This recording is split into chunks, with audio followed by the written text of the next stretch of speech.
What's up, folks? Back with another reaction, back with some more punk rock, and we're back with one of my all-time favorite bands, the Subhumans, going back to their EP/LP release. The material is from 81 up through 83. There's a series of EPs they did, which they eventually put into sort of a compilation LP. I'm a massive fan. I said before, The Day the Country Died will always be arguably like my favorite studio album from them, just because it's like both really good and nostalgic. And to be clear, I love stuff they've done in recent times. But yeah, that one just really has a special place for me. But I think the EP/LP might be my like absolute favorite release from them. I just absolutely love this. And again, a number of the songs I saw them play live when I saw them not at the concert that they recorded the Live in a Dive CD for, but it was the same venue, and I think 1 year later, I think it was 1 year after this, I think it was '05. But yeah, they played a number of songs from EP/LP, including Not Me, which is one of my all-time favorites. So yeah, I really do love the EP/LP a great deal, and it's sort of classic to me. And it's funny because someone had commented like, I like the songs on it, but it doesn't work as much as an album for me because it's not really an album. The songs weren't made to kind of flow into each other. I do hear that. I'm very sympathetic to that argument. But just because of the way I encountered and interacted with the Subhumans when I first discovered them, it'll always be a really special release for me. Nevertheless, we're going to listen to a tune called It's Gonna Get Worse. I've always loved the sonics of this one. Like there's a few Subhumans tunes that do this, but it starts and there's a sort of like bristling sense of anticipation, and then it goes in hard. So it doesn't just like start and just do what it's doing from bar one, but it's sort of like it gives you this introductory moment, but it's saturated with this suspenseful, you realize like all hell's about to break loose sort of atmosphere. And once again, I think the guitar work. Subhumans just they have a very specific sort of instrumental sound in addition to Dick's vocals and awesome lyrics. So yeah, lots of their calling cards and hallmarks are evident in this track.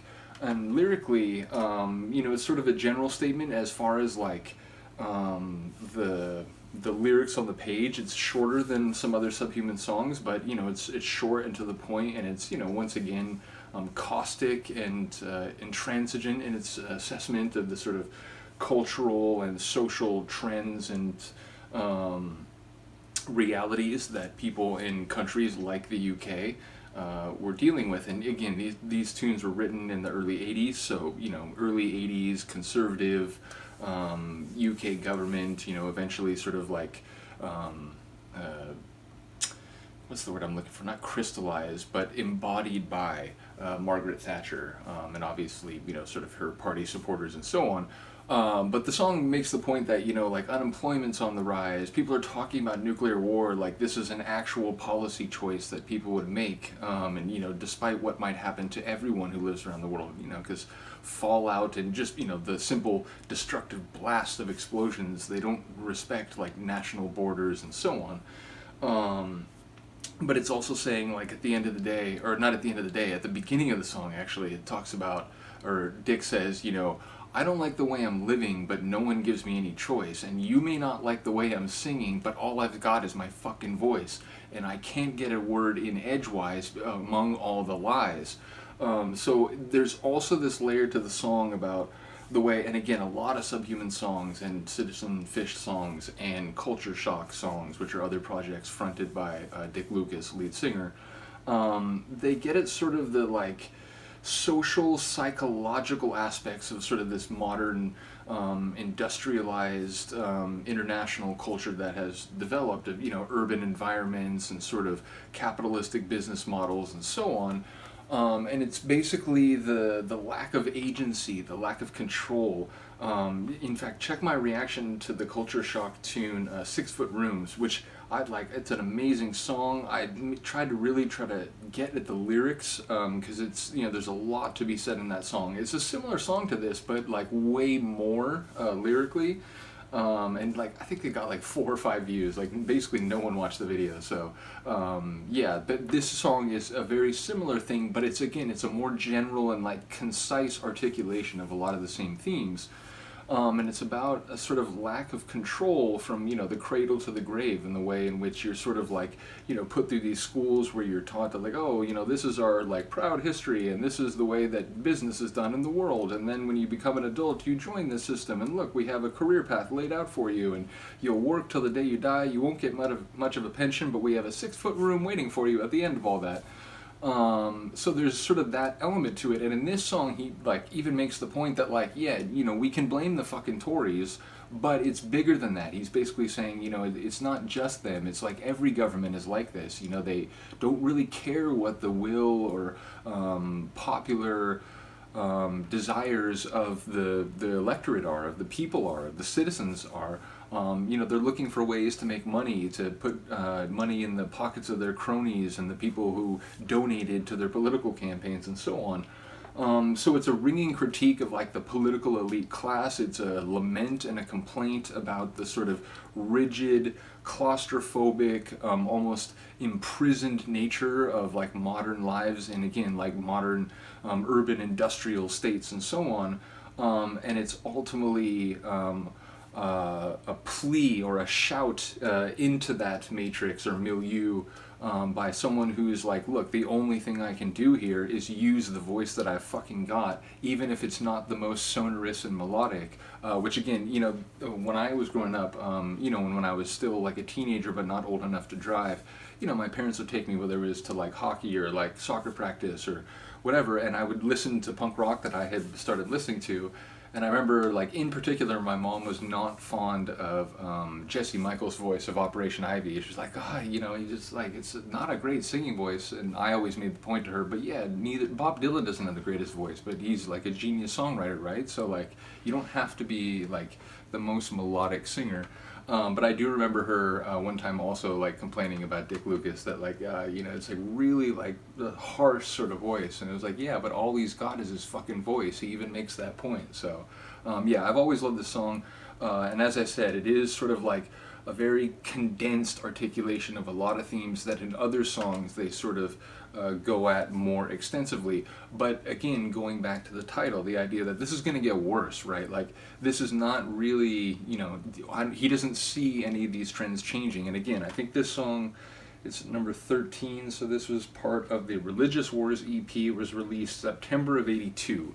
And certainly, from the perspective of the UK, a lot of the trends that he's lamenting here at least would have several more years of sort of like intensifying and so on. So the idea that it was going to get worse in '82 doesn't seem all that unreasonable or inaccurate in retrospect.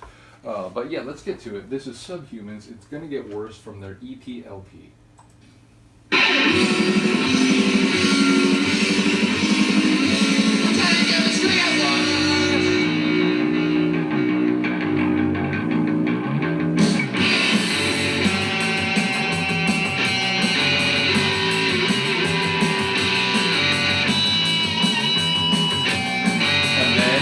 Bottom drops out.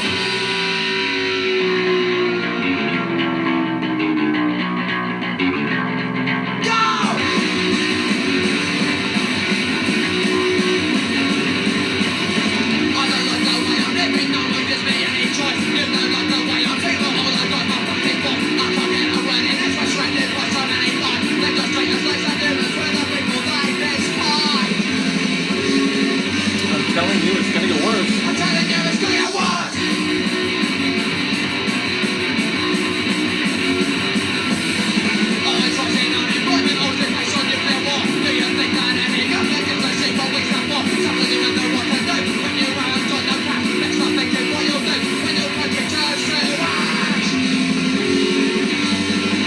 About what you do when your country turns to ash.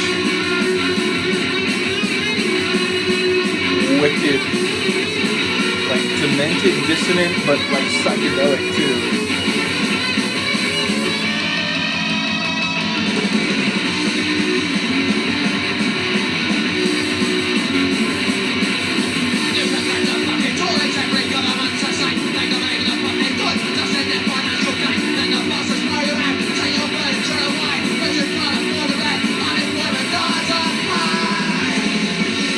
Telling you, it's gonna get worse.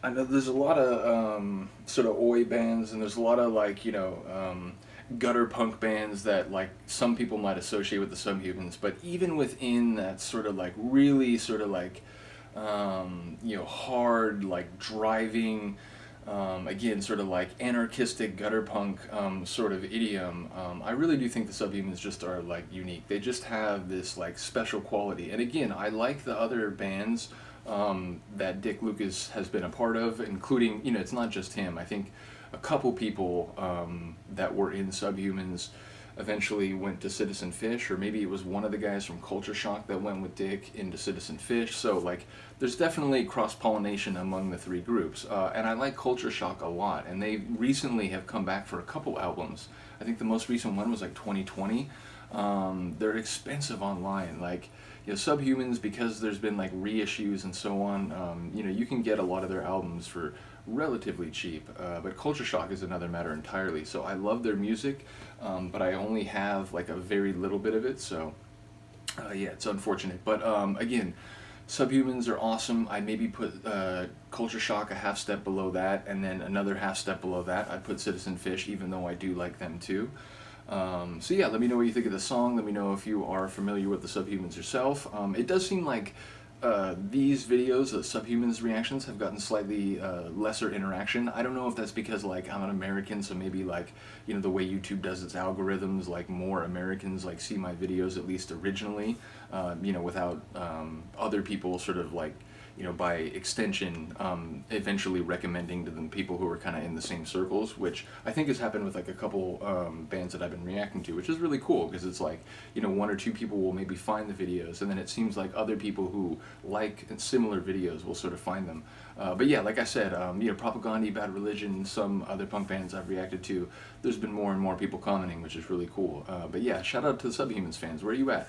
But yeah, let me know what you think of the song. Other than that, thank you for listening and watching. I will see you next time.